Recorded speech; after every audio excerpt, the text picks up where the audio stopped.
ආයුබෝවන් සුබදවසක් ඔයාලට හැමෝටම ඔන්න අද මම ගමේ විදියට උයමු යන YouTube නාලිකාව ඔස්සේ ඔයාලට ඉතාමත් රසට ඉක්මනට ඒ වගේම අලුතෙන් ළමා කෑම හදන විදිය කියලා දෙන්න.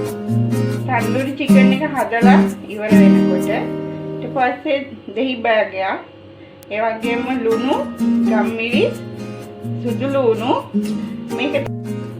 මේක තමයි චිකන් මසාලා එක තන්දූරි මසාලා. මේක ලංකාවේ නම් ෆුඩ් සිටි කාර්ගිල් සැන හැමතැනම ගන්න පුළුවන්. දැන් නම් ඉතින් ලංකාවේ හැම නගරෙකම ෆුඩ් සිටි කාර්ගිල් ඇඩ්ලා තියෙන නිසා ඔයාලට ලේසියෙන් මේ තන්දූරි චිකන් කියන මසාලා පවුඩර් එක ගන්න පුළුවන්. දැන් අපිට කරන්න තියෙන්නේ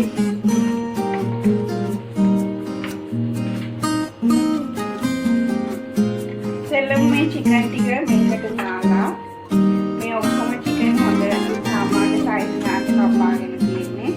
ඒක මම ගෑම් 500ක් තමයි අරන් තියෙන්නේ. ඊට පස්සේ තමන්ට අවශ්‍ය ප්‍රමාණයට ලුණු, ඒ වගේම සුදු ලුණු, මේවා කිලෝ එකක් වගේ හදනවා නම් ඒකට අවශ්‍ය ප්‍රමාණයට දාගන්න ඕන. එහෙම නැතුව ගොඩක් දැම්මොත් ඒකේ රස වෙනස් වෙන්න පුළුවන්. ගම්මිරිස් මම පොඩ්ඩයි දාන්නේ මොකද පොඩි මගේ බබාලා දෙන්නට කන්න ඕන. ඒ හින්දා ඔයාලට කැමති විදියට සැරට ඕන නම් ගොඩක් ගම්මිරිස් යොදා ගන්න පුළුවන්. එහෙම නැත්නම් පොඩ්ඩක් මේ මසාලා පවුඩර් එක ඉස්සෙල්ලම ටික ටික ඔයාලා දාලා මික්ස් කරන්න. මම දැන් හැඳි දෙකක් තුනක් වගේ තමයි දාන්නේ. ඊට පස්සේ හොඳට මේක මික්ස් කරලා හොඳ රස පාට වෙනකන්. මොකද මම කලර්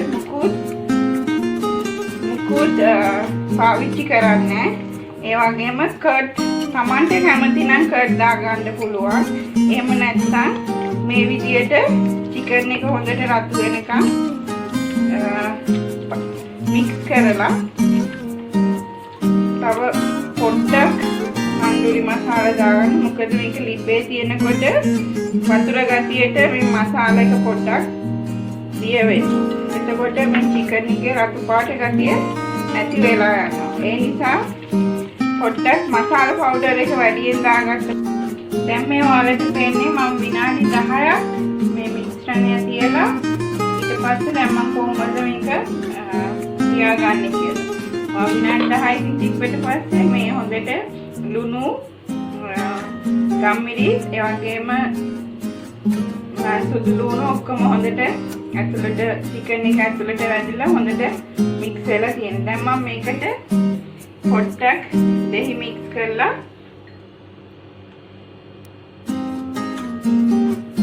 මේක දැන් මම මෙතනින් පොඩ්ඩක් දාලා ඊට පස්සේ ආයෙ යාගෙන ඉවරනාට පස්සේ ආයෙ පොඩ්ඩක් හොඳට මික්ස් කරගන්න පුළුවන්.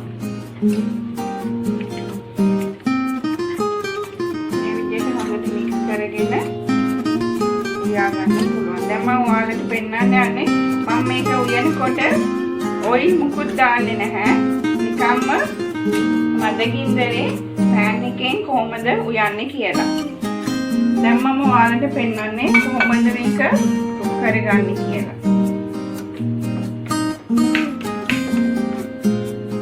ඉතින්ම මේකද මුකුත් මම දාන්නේ නැහැ. මේ පෑන් එක රත් වෙන්න අරලා ඊට පස්සේ ඉතින් පොඩ්ඩක් ඉන්දර වැඩියෙන් පෑන් එක රත් කරගෙන චිකන් ටික දාලා මෙහෙම එක පිළිවෙලට දාලා මොකද මොනවත් තෙල් මුකුත් දාන්න නැති නිසා චිකන් එක පොඩ්ඩක් පෑන් එකට ඇලවෙන්න බලනවා. ඒත් මේක ටිකක් කුක් වෙගෙන එනකොට ඒ ගතිය අඩු වෙලා හොඳට කුක් වෙනවා. මේ පේනවනේ දැන්ටම වතුර ගතිය ගොඩක් මොකද කුකුල් මස් වල තියෙන නිසා ඉක්මනට විනාඩි 20ක් වගේ වේලාවකින් අපිට මේ තන්දූරි චිකන් එක කුක් කරගන්න පුළුවන්. ඊට පස්සේ අපි මේ වගේ එකකින් වහලා විනාඩි 20කින් දැන් ගින්දර පොඩ්ඩක් අඩු කරලා විනාඩි 20කින් අපිට තන්දූරි චිකන් එක උයා ගන්න පුළුවන්. දැන් මේ මම පෙන්නන්න යන්නේ චිකන් කරි එක තැම්බීගෙන එන විදිය. ඔයාලට මොකද කරන්න තියෙන විනාඩි 5න් වගේ මේක පැත්ත මාරු කරන්න ඕන. මොකද ඔයිල් මුකුත් දාන්නේ නැති නිසා නැත්තම් මේක එක පැත්තක් විතරක් හරිය අල්ලන්න බලනවා. ඒ හින්දා සාක්ෂිය පළ වෙන්න බලනවා. දැනටමත් හරිම සුවඳයි. තන්දූරි සුවඳ එනවා. දැනටමත් රන්වන් පාට වෙගෙන එනවා. මේක දෙපැත්ත විනාඩි 5න් 5ට මාරු කරලා චිකන් එක හොඳට තැම්බුනාට පස්සේ අරගන්න තියෙනවා. දැන් මේ ඔයාලට පේන්නේ විනාඩි 15කින් විතර පස්සේ කොහොමද මේ තන්දූරි චිකන් එක යන්නේ මේ වෙන්නේ. මේ දැන් ඔයාලට පේන්නේ විනාඩි 15කින් විතර පස්සේ කොහොමද මේ තන්දූරි චිකන් එක කුක් වෙලා තියෙන්නේ. හරිම සුවඳයි. ඒ වගේම දැන් චිකන් එක හොඳට තැම්බිලා තියෙන්නේ. ඒ තව පොඩ්ඩක් මේ වතුර ඔයිල් ගතිය තියෙන. අපි කිසිම ඔයිල් එකක් දැම්මේ නැහැ. ඒ වුණාට චිකන් එකේ ඔයිල් තියෙනවා. බලන්න. මේ තියෙන්නේ අපි හදාගත්ත තන්දූරි චිකන් එක. බලන්න හොඳට තැම්බිලා රන්වන් පාට වෙලා මේ හරිම සුවඳයි. මේ වගේ තමයි මේ යට පෑන් එක පොඩ්ඩක් කර වෙනවා. ඒ වුණාට මේ වගේ හරිම දේසි, ඒ වගේම හරිම පහසුයි. මේ උත්සව සාදවලට හරිම ඉක්මනට හදා ගන්න පුළුවන්. හරිම ලේසි කෑමක්. දැන් බලන්න මේ අපි හදාගත්ත තන්දූරි චිකන් එක හරිම රසයි. ඒ වගේම චිකන් හොඳට තැම්බිලා තියෙන්නේ. මේ ඔයාලා අනිවාර්යෙන්ම හදලා බලන්න. අපිට කමෙන්ට් කරලා ෆොටෝ දාන්න. තවත් ගොඩක් කෑම හරි සරල විදිහට මම ඔයාලට කියලා දෙන්නම්. එහෙනම් channel එකට subscribe කරන්න, like කරන්න, share කරන්න, ආරාධනා කරන ගමන් හැමෝටම සුබ දවසක්.